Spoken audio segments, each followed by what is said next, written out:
And we have this pretty lady, the only lady to nicely balance this talk.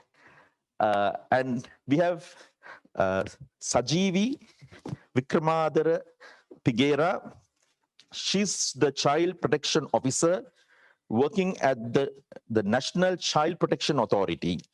And she's been working there for the past 6 years and a very experienced person. So thank you, Sajeewi, for joining us today. We will start off this talk show with Sajeewi from the Child Protection Authority. Now, Sajeewi, so thank you for joining us. Now, can you please tell us about this, the Child Protection Authority in Sri Lanka? And what is this child abuse? And how prevalent, what is the incidences of this child abuse in our country for our viewers to understand about this problem? First of all, let me explain how National Child Protection Authority was established. In year 1979, United Nations declared as a Children's Year, World Children's Year. Based on that, in 1989, CRC, it means Child Rights Commission, was established by the United Nations. As a result of that, in 1991, Child Rights Convention was ratified by the Sri Lankan government. In 1996, Presidential Commission was appointed to look into child protection in Sri Lanka. As a result of all these things, in 1998, the National Child Protection Authority was established by the Parliament of Sri Lanka by the Act number 50 of 1998. Our vision is create a child-friendly and protective environment for children. Create a child-friendly and protective environment for children. I should mention our current chairman. He is Professor Mudita Vidhanapatirana. And our main purpose is advise the government on policies and laws on prevention of child abuse and protection and treatments of victims of child abuse. We take all necessary steps to prevent child abuse, protect children from all sorts of child abuse, and protect rights of children, protect rights of children who are victims. Before I move to statistics, I'll explain briefly what child abuse is. Child abusing, basically it means improper usage of children. There are 4 types of improper usage: physical abuse, emotional abuse, sexual abuse, and neglection. Actually, learning how to be preventive from these, protective from these abuses is one of the most important thing parents and children should aware. And there are various types of child abuses which fall under above 4 categories. So I'll share them on the screen. Yes, type of abuses. Some of them are obscene publication, cruelty to children, sexual harassment, abduction, trafficking, rape, sexual abuses, like that. So in year 2019, there are 8,588 cases were reported. Out of them, most number of cases were reported under cruelty category, 2,342 cases. Secondly, highest reported cases category is miscellaneous. It's a collective of various number of small incidents. As example, family problems, conflict between parents, like that. So there are 1,290 cases reported under compulsory education. Every child has a right to be educated, and education is compulsory for every children who less than 16 years. When it's come to geographical, it's on the screen. Cases reported in Colombo. It's 17 Gampaha, it's 888, 13 Kurunangala, and it's 726. Rest of the types and figures are on the screen.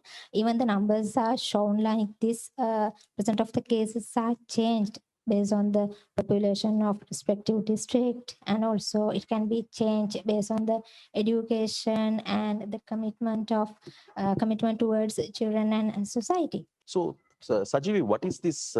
Now we see, is this the real statistics now? Can there be where the children have not, where there's not been a complaint and some abuse has been happening. What do you call that type of thing? Like sometimes we see, have seen that 8,000 have already 8,000 cases have been reported to you. Is there anything which is maybe which is not reported and still happening, or what do you think? Non-reported cases, it's just like iceberg theory. Right. You know what iceberg theory is? When it's come to explain iceberg theory, we can see a small portion of iceberg. Right. The large portion of iceberg is hidden. The Yes. non-reported cases are also the same. Right. So as the authority, our responsibility is reduce the number of child abuse cases as well as minimize non-reported cases. So we Right. conduct awareness to community and children to child rights and what their limitations, Right. and if they have any concern, how to report it, Right. like that. Okay. Okay. Thank you, Sajeevi. Anything? Any other things that now? How can? What are the other the services that can be given by the Child Protection Authority in addition to what you have said? They have done the lot of surveys on child abuse and how frequently it is. We have seen district wise. What are the other services that the public can use? Where if there's some sort of child abuse, how can they sort of get about it? First, I would like to mention our helpline number. Yes. It's 1929 and it's free of cost, active 24 hours in all Sinhala, Tamil and English languages. Right. Last week, we launched a new app, 1929 Child Protection app, as the Right. concept of our chairman. So if you have any concerns, you Yeah. can contact our helpline number 1929. Right. And we have psychosocial unit. We try to identify children who having intellectual problems and learning problems. Right. So we Okay. conduct training programs and workshops for children. We provide legal advice and support Right. to victims of child abuse, victims of domestic violence, Right. and child labor activities, and various disasters. Right. So, and also we have a special police investigation unit to investigate complaints of child abuse that has taken place in any part of the island. Right. And we don't encourage a child victim to be victim again Yes. when providing evidence to the court. Yes. So we have video evidence recording unit Yes. to record statement of the Right. child and Right. providing to court as evidence. Now we are in a process of monitoring all preschools, daycare centers, and child development centers, and we provide them standards to maintain. Right. And we form and monitor child protection committees in every schools Right. to prevent child abuse and create a child-friendly environment for every schools. Yes. So thank you, Sajeevi. That's a very comprehensive thing which you all are doing from the Child Protection Authority. And it's very important that, 1929, which is a number that anybody can access and call if there is any issue.